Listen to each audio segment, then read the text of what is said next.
Manchester City and Pep Guardiola must find compromise as Blues face another fixture list handicap. Manchester City played 8 academy graduates in the last round of the Carabao Cup, with another 2 unused substitutes. For the second EFL trophy game in a row, Manchester City will have to make some tough decisions around their academy stars next week. Ben Wilkinson's side have had a mixed bag of it so far, beating Oldham Athletic 5-1 at Boundary Park before losing 3-0 to Bolton Wanderers. That makes next week's trip to the New York Stadium to face Rotherham the decisive fixture in their bid to reach the knockout stages. Part of that is the learning curve for young footballers of suddenly going up against senior professionals, but against Bolton, they were compromised by the fact that the first team played at Huddersfield in the third round of the Carabao Cup the following night. 10 academy graduates were named in Pep Guardiola's matchday squad, and of those, Stephen Mfuni, Caden Braithwaite, Jaden Heskey, Ryan Heskey and Divine Mukasa could all potentially have played for the under-21s at Bolton instead. Ryan Heskey did actually play on successive nights. City took great delight in that kind of academy representation in West Yorkshire in a first-team competition. There were 3 debuts in total, and it was a night of valuable experience for many of those players used to being involved in Wilkinson's group. But history is not guaranteed to be repeated next week.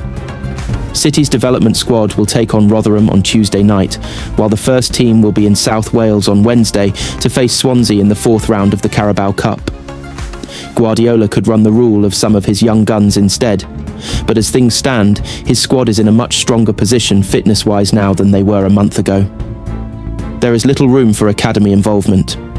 None of those youngsters were in first-team training ahead of the trip to Villarreal this week, and if the squad continues to get a clean bill of health, City could field 2 completely different XIs against Aston Villa on Sunday and Swansea on Wednesday without the need to raid Wilkinson's group.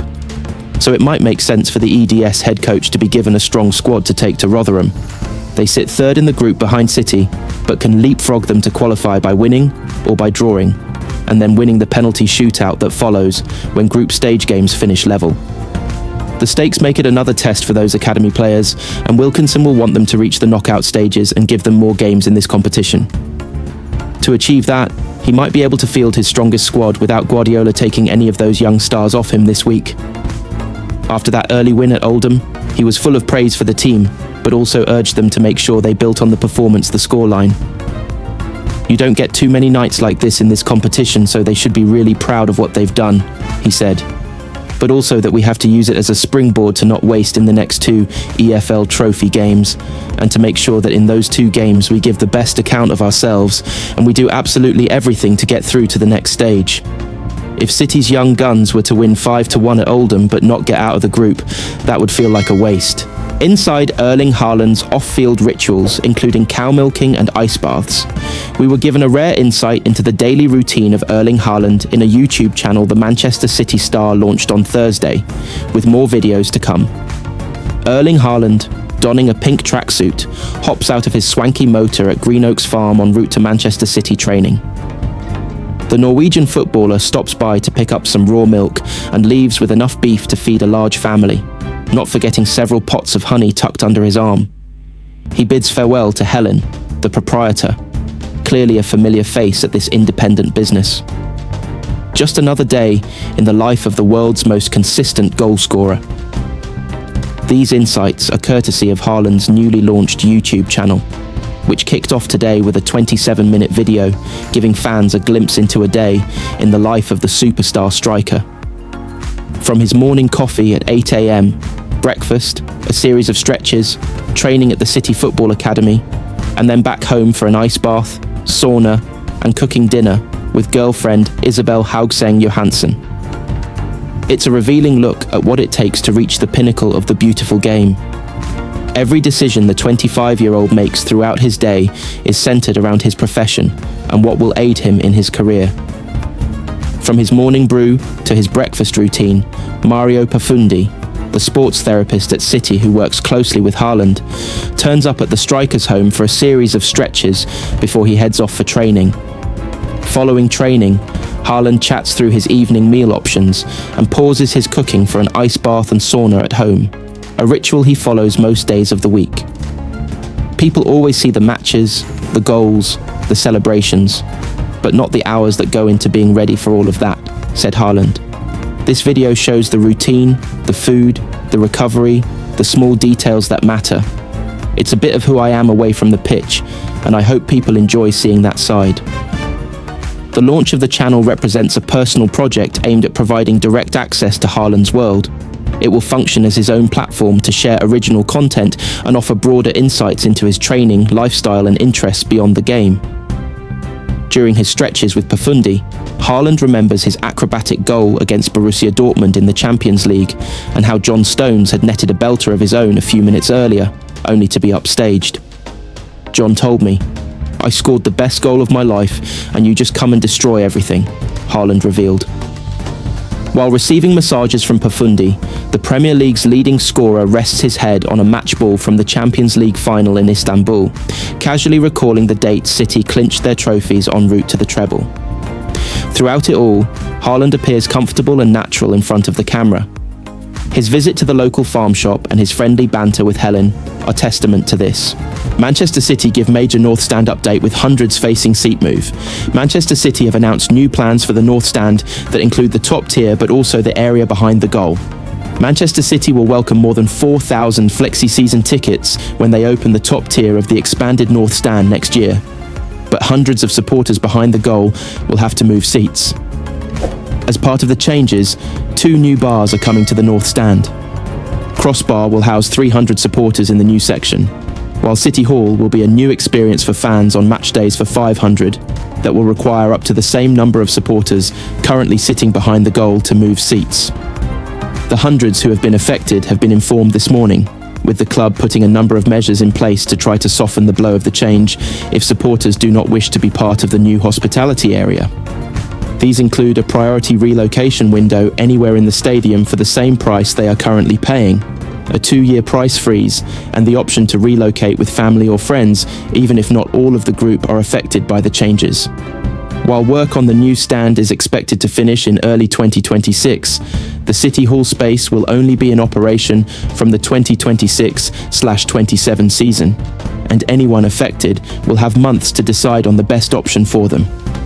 However, the club will be braced for complaints from supporters, as they were when they moved fans in the Colin Bell stand to create the Tunnel Club. With more than 6,000 new seats in the top tier of the stadium that will take the capacity to over 60,000, City have committed to more than 4,000 new flexi-season tickets. Half of them will be kept for junior citizens, as the club looks to make season tickets accessible for the next generation. Prices for the new areas as well as renewal and relocation details will be released in early 2026 as the club prepares to take in more supporters. City chairman Khaldoun Al-Mubarak spoke on the club's relationship with fans in summer after a number of protests from supporters had helped lead to fan group City Matters negotiating a pay freeze on season tickets. A reduction in matchday tickets was subsequently announced. This has been a relationship built on trust between the fans and the club. And that trust comes both ways, he said. I think this issue on ticketing is no doubt something that I'm not okay with the way it played out. I think the management team is working very closely with City Matters, addressing and understanding the issues. What I'm sure about, and I hope this message comes out loud and clear, is that relationship of trust between the fans and the club is the foundation of the success and sustainability of this club. Manchester City have problem position with no perfect solution, we must not forget. Manchester City team news with Rodri and Nico Gonzalez doubts, and Mateo Kovacic having only just returned to full fitness. Tuesday night's 2-0 win over Villarreal made it 9 games unbeaten in all competitions, while Erling Haaland continued his scarcely believable goal-scoring form as he netted his 24th goal of an already prolific campaign for club and country. The Blues are buoyant ahead of the trip to Aston Villa on Sunday afternoon and will head to the Midlands with extra rest time compared to their opponents who are in Europa League action in the Netherlands on Thursday night with an away tie at go-ahead Eagles. Villa have found their form after a difficult start to the season and were deserved winners of the corresponding fixture last season, which came during City's winter of discontent when the Blues struggled for results and performances. Things seem different now. City have a swagger back with Haaland dominant at one end and Gianluigi Donnarumma at the other. The likes of Nico O'Reilly, Phil Foden and Jeremy Doku are in superb form. Pep Guardiola is close to being able to call upon a fully fit squad. There are question marks over the fitness of 3 players ahead of the game at Villa Park. The problem is 2 of them play in the same position. Rodri missed the Champions League trip to Spain, while Nico Gonzalez was forced off in the second half with a knock.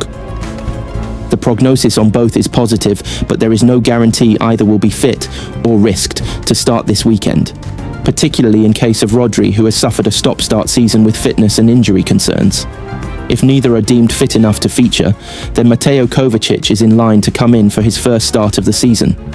He replaced Gonzalez in midweek and offers a steady hand in the middle of midfield. But the Croat is also light in match fitness, having undergone Achilles surgery over the summer. He's played 37 minutes for City so far this term across 2 substitute appearances, although he did start for his national side against Gibraltar during the international break. The 31-year-old would be the perfect fit in the absence of City's Spanish midfield duo. The issue is match fitness. Guardiola has already spoken about the need to manage Kovacic's return to full fitness, and asking too much too soon is a risky proposition.